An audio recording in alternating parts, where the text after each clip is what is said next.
La fête de Pâques est la célébration la plus importante de notre foi, assure saint Augustin. Plus qu'une fête, c'est une solennité, un sacrement, car elle porte en elle-même la réalité de notre salut, le passage de la mort du péché à la participation à la vie divine.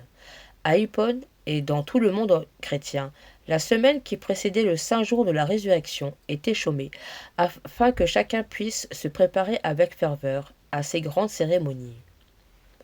À l'école de saint Augustin.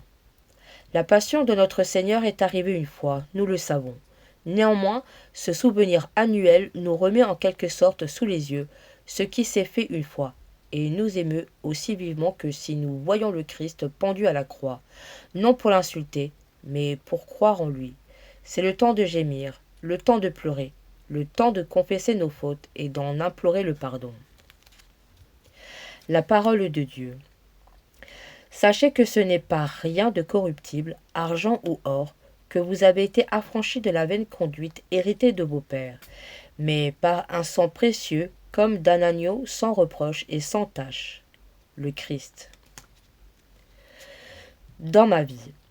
La semaine sainte, dernière semaine avant Pâques, temps de la passion et de la mort sur la croix avant la résurrection.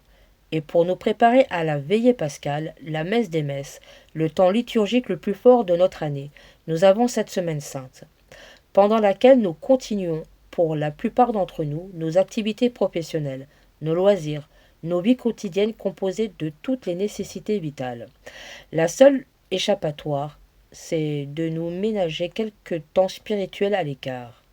15, 20, 30 minutes ou 1 heure, dans le secret de ma chambre, d'un coin prière, d'un oratoire ou dans une église, avec la Bible par exemple, ou en méditant devant une icône, la croix, le tabernacle, et aussi en participant aux offices si cela m'est possible. Résolution. Je prends du temps pour consoler Jésus de toutes les ingratitudes qu'il reçoit de ma part et de ce monde.